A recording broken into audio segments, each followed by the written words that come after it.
In everyday life, we see some objects at rest and some others in motion. Birds fly, fish swim, blood flows through the veins and arteries, cars move, atoms, molecules, planets, stars, and galaxies are all in motion. We often perceive an object to be in motion when its position changes with time. Welcome to the chapter Motion. In simple, we consider an object to be in motion when it moves. Or technically, we can say that when an object changes its position with respect to time, we consider that the object has undergone motion. Before going into the chapter, let us recall what we have learnt in the previous classes. What are the different types of motion you have learnt? Yes, the first type of motion that you have learnt is the linear motion or the rectilinear motion, where the object moves in a straight line, or we can say when the object moves forward. The second motion what you have learnt is circular motion, where an object moves through the circumference of a circular path. Another type of motion that we have learnt is rotational motion. Quite similar to the circular motion, here the motion of the body is around a fixed axis passing through it. We all remember the experiment of pendulum we did in class 7. It represents a motion that repeats itself in equal intervals of time, that is, periodic motion. Certain objects show a combination of motion also.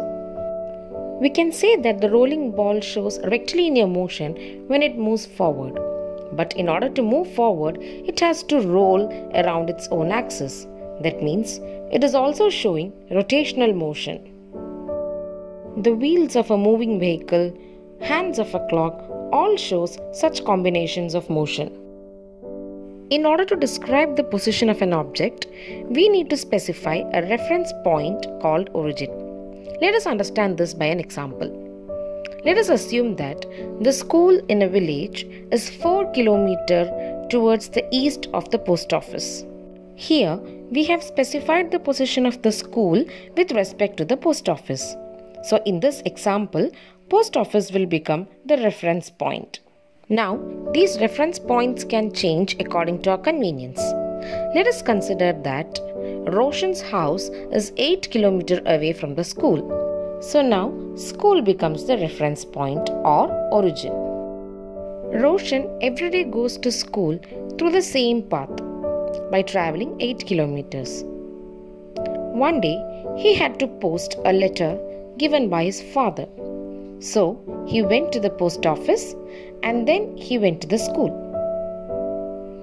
That means, Roshan can reach the school in two different ways or two different paths.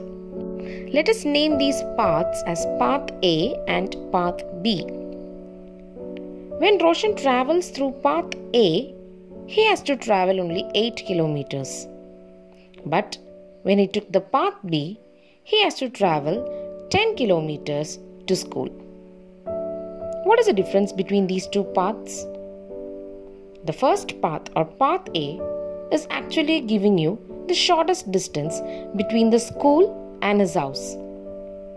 Whereas Path B will give you the total distance travelled by Roshan or total path length covered by Roshan to reach the school. In physics, we have separate terms for these two distances. The shortest distance between two positions is known as displacement, and the path length covered between any two positions is known as distance. So, let's look what distance and displacement means. Basically, distance and displacement is a measurement of length or measurement of the path covered by a moving object. So, both these quantities have the same SI unit, meter. But what is the difference between distance and displacement? Distance can be the path length of any path covered between two positions. But if that distance is the shortest distance between the two positions, then it is known as displacement. Before looking into the differences between distance and displacement, let us understand what scalars and vectors are.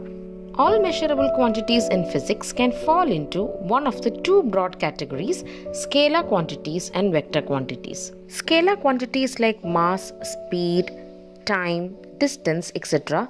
can be described just by their numerical value or magnitude. Vector quantities like displacement, force, electric field, etc. are described by their magnitude as well as direction. That means a vector quantity is associated with the direction also. But for a scalar quantity, we need not specify the direction, and their numerical value or magnitude itself describes them. Now let's come back to the similarities and differences between the concept of distance and displacement. As already discussed, distance and displacement gives the measurement of length, and the SI unit is meter. The differences are: distance is the total length of the path taken by the moving object, whereas displacement is the shortest distance between the initial and the final position. Distance is a scalar quantity, that means its value itself is enough for the description, whereas displacement is a vector quantity. Whenever we talk about displacement covered by an object, we have to specify the direction also. Through the following examples, let us understand more about distance and displacement. Consider a square field of side 50 meter. Henry starts walking from position A and reaches position D after some time. How will you know the distance and displacement done by Henry? Let us recall that distance is the total length of the path covered by an object. Here, Henry has covered the distances AB, BC and CD. Hence, the total distance covered by Henry will be the sum of the distances covered through these three sides, that is 150 meters. So what about displacement? We discussed that displacement is the shortest distance between two positions, or it is the length between the initial and the final position of an object which has undergone motion. Here, the initial position of the object or Henry was A, and the final position is D. So, the displacement covered by Henry will be the length of AD, that is 50 meters. Or, in proper words, we can say that Henry has covered a displacement of 50 meters towards south. An athlete completes one round of a circular track of circumference 200 meters. What will be his distance and displacement? Let us again recall that distance is the total path length covered by the athlete. Here, the starting point is A, and the athlete runs one round around the circular track.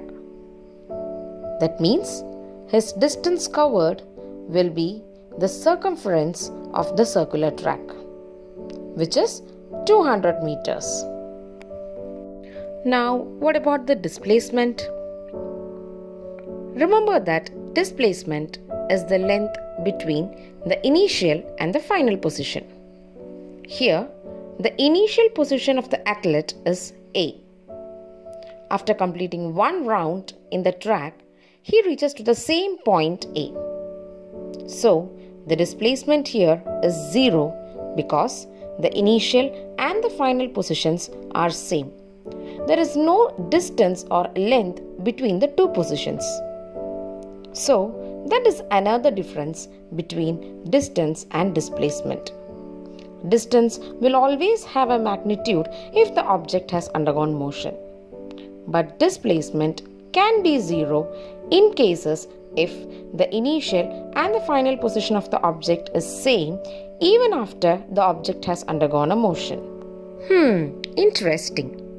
Suppose if there are two towns A and B and there exists only one single path or track from A to B, then how will we calculate the distance and displacement here? The distance, as usual, will be the actual path length between A and B, whereas Displacement will be the length taken if a straight line is drawn between these 2 points. So let us summarize what we learned today. We understood that motion is a change in position of a body with time. Distance is the actual length or total length of the path travelled by a moving body. Displacement is the length of the shortest path travelled by a body from the initial position to the final position. For example, here if the body started to move from origin, it reaches A and then it moves back to C, then the distance travelled will be 60 plus 35, that is the distance of OA and AC, which is the total path length of the object, whereas displacement will be the distance between the initial position O and the final position C, which will be 25 kilometers. The motion of objects can be described by words. Even a person without a background in physics can have a collection of words like stopped, slowing down, speeding up, etc. to describe motion of objects. In physics, there are many other technical words which help us to describe motion like distance, displacement, speed, velocity, acceleration, etc. Today, we have discussed distance and displacement. The terms like speed, velocity, acceleration will be explained in the coming videos.